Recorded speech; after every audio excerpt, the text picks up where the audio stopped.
Hello, everybody. This is Courtney King with Sea King Solutions, and I'm just going to jump right into this. I had a talk planned for a BNI group last week. It had been planned since January, and the original intent was to do a presentation on a client who wanted to die with 0 possessions. A really interesting story, not at all relevant for right now. So I rewrote what I had planned and wound up making the presentation, How to Manage Your Space During a Pandemic. And I would like to share that with you to see if there's anything that would be useful for you all in all of this. So if you'll give me a second. There, I got rid of the title page. Anyway, acknowledging the situation we're in. There's this push that people are thinking, oh, because we have all this free time, then we're going to be able to learn 6 languages, learn how to bake 4 new cuisines, have 2 new business plans ready to go. And like, it'll be great. I get to finish all those projects. Stop.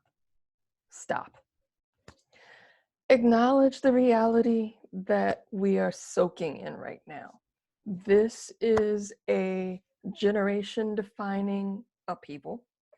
It's a pandemic. Haven't really been through one of those before. It's a slow-rolling disaster, and disasters impact people in different ways. It impacts their well-being. It impacts how they think. You might not have the room in your brain to manage all of that. And that's a perfectly normal reaction to an extraordinarily abnormal situation. Just saying. So understand that. Also, make space for grief. Grief is real, and people have talked about it. You can grieve the trips you're not going to take. You can grieve the loss of contact with friends that you can't see. You can grieve the shift in all the things you thought were going to happen, and you thought wrong. Happy spring. There, come on, wake up. Oh. So, managing your energy. Sleep is important, like super important, ridiculously important. It usually is, and even more so now. Like when I work with people, I will check in with them, like, please get a good night's sleep before we work together. And then the morning or the day that we do work together, I will ask again, how did you sleep? Because not having that sort of rest cuts into your prefrontal cortex, and decision making goes right out the window. Also, your appetite. Your appetite might get hurt during all of this. When you're like feeling kind of freaked out, you're not exactly wanting to sit down and eat a big meal, or you might want to sit down and eat all the things. I have vacillated wildly between the two during this. It's been interesting. But those changes in calorie intakes also impacts like how much you have in order to fuel your brain. Thinking takes calories. That's what it comes down to. And if you don't think that that's accurate, like, let yourself get hangry and try and make some major decisions in the middle of it. That is not a good look. Stress. It hits both appetite and sleep. Go figure. Leaves you at a disadvantage when you're trying to tap into that executive function and your prefrontal cortex is like, nah, I don't have it. I'm sorry. You're just on your own. And we've got it. We've got stress all around us. It's not just you. You're not alone in it. But give yourself and everyone else around you some of that space and grace that I've talked about in my emails to work through this however they need to work through this. Be kind to yourself, but also use this as a way to set your environment up to help you be kind to yourself. This is where I talk about the Holy Trinity. It's the first time I've ever really talked about it, like It's a professional thing that I abide by that has been developed, I guess, over the 10 years I've been in practice. Um, but it covers the three areas in a home that need to be in place before you can feel human. Um, and it came about from over 10 years of doing relocations, from just a one-room relocation to a multi-house estate down on the peninsula relocation. They usually follow the Trinity, like they're not with it until those spaces are dealt with. Um, so I'm going to talk about them now. Bedroom, first one. You need to have some place to lay your head. You need to have some place where you can just go and lay down and get some good sleep. Your couch won't cut it. You need to be able to close the door, close the window, all of that. Some people have talked about setting up a workstation in your bedroom. Don't do it. Don't do it. Don't. Mm-mm. If you're not connecting with someone else or disconnecting from the world, do it in a different room. The bedroom is the place where you want to get that good sleep I talked about. And you want to train your body and train your mind. So like, this is the room that you go to in order to sleep, or this is the room you go to lay down, and just kind of get everything off of you. In that same vein, I will also say, try to keep devices out of the room if at all possible. I don't follow that rule personally. I have a tablet in the bedroom, but it's a non-production tablet. It's not connected to my email or my calendar. Oh, no, yeah, it's not connected to the calendar. I get the weather. I have books on it. I have games on it. That's it. It's useful for when I have insomnia. Put your clothes away. Like, we're all wearing things a little bit different right now. So the clothes that you had stacked up, take some time, like 15 minutes at the end of the day, and just hang up however many clothes you can get to. If you do that a couple of days in a row, you'll make some progress. No, it won't be all at once, but you'll make some progress. Bathroom. Second on the list for the Trinity, Holy Trinity. Depending on how many children you may or may not have in your home, the bathroom might be one of the few places you can go to close the door and get some peace and quiet where nobody's trying to get in touch with you. That may vary depending on the relationship you have with said children. I don't know.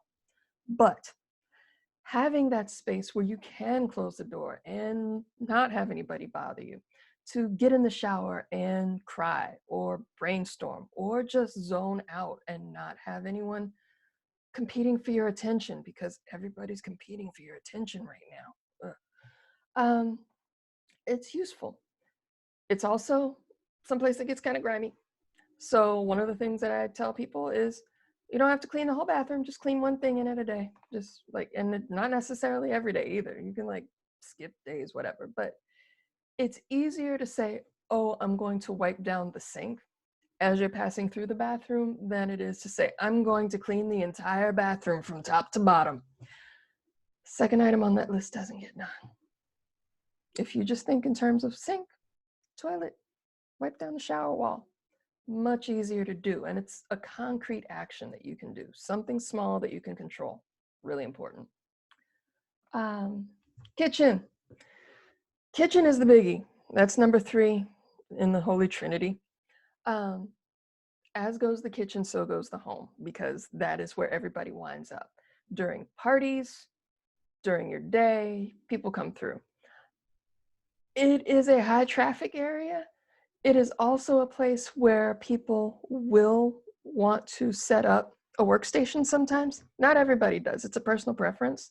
But there's not the prohibition against, like, don't set up a workstation in the kitchen like there is in, like, for me in the bedroom. Like, don't set up a workstation in the bedroom.